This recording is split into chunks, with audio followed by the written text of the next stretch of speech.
We all experience what is known in philosophy as libertarian free will. That is, we feel like we are in control of our actions, and that in a given situation we could have done otherwise. You feel, for example, like you've chosen to listen to me right now, and that at any moment you can choose to stop. There I go, I stopped it. I have free will. there it is. Free will has not been debunked. The problem, however, is that science is telling us, loud and clear and unequivocally, that while our feelings of free will are real, free will itself is an illusion. You hear that, folks? Science is saying loud and clearly that free will is just an illusion. How can you even have science? How can people be dedicated to science if they don't have the ability and the free will to think? A very powerful one, for sure, but still just an illusion. This is Free Will Debunked.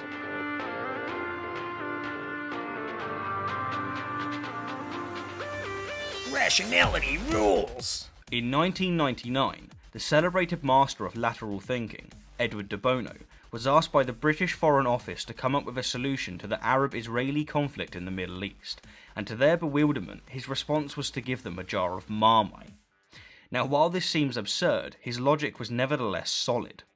In short, he reasoned that since the average person living in the affected geographic region has a zinc deficiency, and since a lack of zinc causes people to become irritable and belligerent, the way to resolve their conflict is to send them endless supplies of the zinc-rich product that is Marmite. Get the fuck out of here. Are you kidding me? Are you saying that every war and atrocity could have just been avoided if people ate more zinc? That's what it is? It has nothing to do with ideology or political goals or religious differences or anything. No, it's just all a matter of people not having enough zinc. You're telling me World War II, Nazi Germany and all the concentration camps in World War II could have been prevented if the Germans just ate a little more Marmite? Get the fuck out of here. Now, I personally think that this is a stroke of genius, but the reason I bring it up is not to interest you in De Bono's work, though if I have, that's great. It's to illustrate that external factors that we are mostly unaware of and over which we have no conscious control, at least in part determine our consciousness, which in turn determines our decisions. A lack of zinc can indeed cause us to make aggressive decisions, just as a dose of caffeine can make us choose to be productive. That's not the correct way of looking at it. Why do people consume caffeine? Why do people drink coffee in the morning? Why do people drink energy drinks, Monsters, Red Bulls, Amps, 5-Hour Energy? Why do they consume caffeine in the first place? It's because they have made a choice to be productive. They've made the choice that they want to stay awake. They don't want to be drowsy. They don't want to be tired. They want to be more aware of what they're doing so they can focus on doing what they want to do. And sure, maybe some chemicals can, like zinc or even alcohol, they could cause people to act more aggressively. That does not debunk free will. Like if you stub your toe, say you stub your toe and you're angry and you're frustrated because you're in pain. Yeah, your mind is more focused on the pain because you're in pain. You can't avoid it. So yeah, you temporarily might be inhibited in making rational decisions. You might be aggressive, but it is still up to you to override that and try to think clearly. When you're in the middle of pain or you're aggressive or, this is why philosophy is important. People need a consistent way of looking at the world and thinking so that they can organize their priorities, so that they can align their priorities. So if you stub your toe or you haven't gotten caffeine or whatever, you still need to be able to remind yourself, hey, I got to think rationally about this. I got to think rationally and make the right decisions about my day or about anything in life. Just like drinking alcohol and getting behind the wheel of a car. Was it the alcohol that forced you to make that decision? Maybe you should align your priorities in a way to where you're not forced to get behind the wheel after drinking alcohol, because alcohol may inhibit your ability to think and to use your senses. But what am I getting at here? All these But that also ignores the fact that you chose to drink in the first place. So if you choose to drink and then get behind the wheel and say, "Oh, I was drunk, I made a bad decision," you still chose to drink. And what person is not aware that alcohol changes the way you think and feel when you're intoxicated? discoveries prove is that part of our consciousness is predetermined, not that all of it is. So what's my point? Well, the realization and subsequent proof that external factors at least in part determine our consciousness has led many of humanity's greatest minds to suspect that our consciousness might be entirely determined by external factors. Yeah, some of society's worst thinkers also feel this way. They don't believe in free will. They think your view of the world, your senses, and your capacity to think is corrupted by a variety of external factors. It's affected by your upbringing, your race, your gender, your socioeconomic background, what you do for a living, what kind of region you grew up in, what kind of climate you grew up in. It's all your religious upbringing, which it does have to do with the realm of ideas, but no one has the ability to think. Their view of the world, their senses, they're all distorted. So how could one possibly think about the world when so many external factors are corrupting their mind? That despite the fact we're conscious, we're no more free than the wind. This, needless to say, is a very compelling hypothesis that, if true, would have unprecedented effects on our notions of praise, blame, pride, and guilt. He's absolutely right. If people don't have free will, then they don't have the ability to think for themselves and make decisions.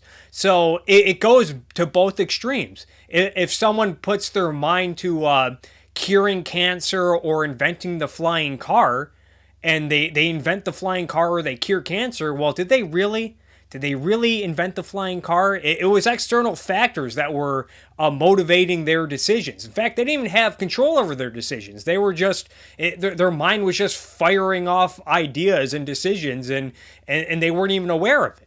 And go to the opposite extreme. If someone goes on a serial killing rampage, if someone becomes a serial killer and kills a bunch of people, well, they didn't really kill all those people because they had no control over their actions. They had no free will. They didn't have the ability to choose. It was all before the point of awareness, before their decisions reached the stage of awareness. But that's all it's ever been, an untested hypothesis. That is, until very recently, with the birth and rapid advancement of neuroscience. However, before we move on to neuroscience, I want to clear up an extremely prevalent myth about this position, which for those of you unaware is known in philosophy as determinism. The myth is that determinism is another word for fatalism, which is the assertion that absolutely everything is predetermined, and that therefore absolutely everything is inevitable. The truth, however, is that while many fatalists call themselves determinists, and hence exacerbate this myth, determinism is merely the assertion that human consciousness is predetermined. It makes no claim whatsoever about the rest of the universe. Again, that's still a bad way of looking at things. Your whole consciousness and the way you think is predetermined. Free will is proven by the law of identity, by mere fact that you have the ability to focus your mind on achieving a goal and living your life and making decisions. So, like Rationality Rules, the guy who's the host of this video, he's using free will to debunk or to try to debunk free will. He has focused his mind on researching this topic using, as you'll see, he uses a couple studies. He reads Sam Harris, and then he shoots the video. He focuses his mind on shooting the video, lighting himself, setting up the microphone and the audio properly, and then putting it into putting it into an editing system, whether it's Final Cut Pro or Adobe Premiere or whatever, and arranging the clips and putting the right graphics on. And I'm sure a lot of thought went into that. Should I put this clip here? Should I put this graphic here? Because the decision has consequences. Will it look good? Will this convince a viewer? Will viewers think this is interesting or funny? Will they learn something if I arrange the clips this way? Did he not focus his mind on making this fucking video? That's how you know free will exists. You have the ability to focus your mind on thinking rationally and making decisions. Now, I grant that this distinction might seem pedantic, but it's not. It's extremely important, and the reason for this is because many people are convinced that various studies in quantum mechanics have demonstrated that the quantum world is random, and that therefore determinism is false. But with the definition clearly presented on screen, I'm sure you can see the issue here. Even if the quantum world is non-deterministic, this would not invalidate determinism. Sure, it would invalidate fatalism, but it would not invalidate determinism. Anyhow, with this myth now thoroughly addressed, let's look at what neuroscience has to say. In 1983, the pioneering scientist, Benjamin Libet, conducted a study in which he wired up subjects to an EEG machine to measure their brain activity. He then put a timer in front of them, asked them to consciously decide to perform a hand movement, perform the hand movement, and then report the exact time that they had made a conscious decision. And the results were extremely fascinating. He found that the onset of cerebral activity clearly preceded by several hundred milliseconds the reported time of conscious intention to act. Or in other words... Yeah, because making hand movements in a laboratory where the movements are inconsequential, where there's no consequence at all to moving your hand, is really akin to making decisions about grocery shopping, what kind of groceries you're going to buy, what kind of car you're going to buy, balancing, price and gas mileage and four-wheel drive and all the aspects that go into making a decision about what kind of car you want to buy, what kind of school you want to go to, what you want to study, if you go on a date, whether or not you want to go on a second date, I kind of like this person, but they have this red flag. Yeah, those are totally comparable to waving your hands around in a laboratory. Or in other words, that the subject's brain had initiated the movement long before the subject had consciously made the decision to move. Now, while this study was groundbreaking in the fact that it suggested that our consciousness is entirely determined and that therefore free will is an illusion, it didn't prove it, because it left unaddressed a few disputable concerns. Namely, that the brain activity didn't predict a specific outcome of a choice, and that the delay was only a few hundred milliseconds, which means that this simply could have been due to latency. But in 2008, in response to these criticisms, Chun Sion-soon conducted a similar experiment using an fMRI. He conducted an experiment, again, focusing his mind on conducting an experiment and writing a report. Using an fMRI machine, in which he asked subjects to freely choose between, and then immediately press, one of two buttons that were operated by the subject's left and right index fingers. And his results were truly remarkable. He found that the outcome of a decision can be encoded in brain activity of prefrontal and parietal cortex up to 10 seconds before it enters awareness. 10 seconds. And he went on to conclude that this delay presumably reflects the operation of a network of high-level control areas that begin to prepare an upcoming decision long before it enters awareness. Okay, so again, this is another experiment where pushing a button in a laboratory has absolutely no consequence. So you're not really making a decision at all. You're choosing between two buttons that really don't make a difference whether you push one or the other. It's not the same as, say you're on a diet and you're trying to lose weight and you got to decide what kind of food you want to buy, what kind of diet you want to go on, what kind of food you're going to eat, how expensive it's going to be. You can go down the list about people who choose to focus their mind. Where this notion kind of has ground goes back to what I said about philosophy earlier, how people need a way of looking at the world and thinking and organizing their priorities and how they think. I do think there are a lot of people who don't don't have a consistent way of looking or thinking about anything. They don't really do much thinking at all. So in that sense, yeah, a lot of people might just make decisions based on whim or based on feelings. They don't really put a lot of thought in what they do. And I'm sure a lot of these people are miserable because their lives are not dedicated to reason. But so what he's saying here is that your decision enters your brain. You make a decision 10 seconds before it even reaches the stage of awareness. Now, this is absolute nonsense, considering the fact that if you've ever slammed on your brakes when you've been on the highway, you're driving 70 miles per hour, there's someone in front of you, and they slam on the brakes, you have a split-second decision to make. Do I want to slam on the brakes? Do I want to swerve left? Do I want to swerve right? You have a split second. So did your mind magically make that decision 10 seconds before the guy in front of you slammed on the brakes? How could you make that decision? How could you automatically know? How could your brain know that the guy in front of you was going to slam on the brakes when you have a split second to respond? Or think about playing baseball. If you ever go up to, when you go up to bat, the pitcher's throwing 90, 95 mile per hour fastballs, 100 mile per hour fastballs. You have, I think, 1 to 2 seconds to react.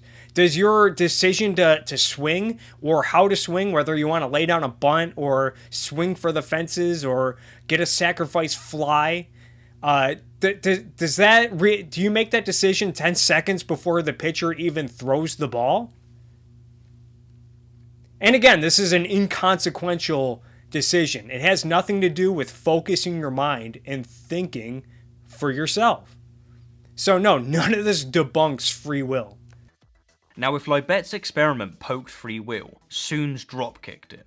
No, it didn't. Because if we can accurately predict what you're going to do before you've even made a conscious decision, then your consciousness is evidently not free, and therefore your conscious decisions are not free. Or to put it another way, because your consciousness is predetermined, your free will is an illusion. You simply do not have the freedom that you think you have. You hear that? So just stop thinking for yourself. Stop focusing your mind on anything because it's all, your thoughts and your decisions are all determined by external factors. In light of these studies, and of many more, each with differing equipment and methodologies, Harris has written that one fact now seems indisputable. Some moments before you are aware of what you will do next, a time in which you subjectively appear to have complete freedom to behave however you please, your brain has already determined what you will do. You then become conscious of this decision, and believe that you are in the process of making it. So did Sam Harris never have a decision over pursuing a career in neuroscience? Did he ever make the decision to go on Bill Maher and trigger Ben Affleck into a debate about Islam? Did he make it? Was it external factors that motivated his decision to write about religion and become a critic of religion, or does he have free will? You are not controlling the storm, and you are not lost in it. You are the storm. You hear that, folks? We're all just a bunch of storms. A bunch of unthinking storms. Now, in conclusion, I have to say that I'm honestly not convinced that the scientific community, let alone the general public, has acknowledged the gravity of these discoveries. And thank goodness they haven't, because they're wrong. Either because they don't understand them, or they don't want to. Or because they're wrong. And unfortunately, I suspect it's the latter. Humanity has always had a tendency to ignore inconvenient truths, such as human-induced climate change, and I think that the discovery that free will is an illusion is... Well, the reason why they ignore the truths is because they don't have a choice in focusing their mind on science. They just ignore the truths on climate change. Can you blame them? People, they can't think. They can't read the science. And for a while will continue to be one of them. Anyhow, I'd thank you for watching the video to the end, but then you didn't have a choice, did you? So why should I thank you? In fact, does anyone ever deserve gratitude? Does anyone ever deserve blame? Yes, they do. And again, as I've said before, if people don't have free will, then they don't have the ability to think and make decisions. And therefore, can anyone be held responsible for their decisions, whether good or bad? So next time you hear about a murdering spree or a theft or some horrific crime, you should just demand that that person be set free, because they didn't have any choice over it. It wasn't their fault. They didn't make the decision. It was external factors. For answers to questions like these, be sure to check out the conversation that I had with my friend Alex O'Connor, which is linked in the description below. Well, sorry, Rationality Rules. I'm going to choose not to do that. You know why? Because I have free will.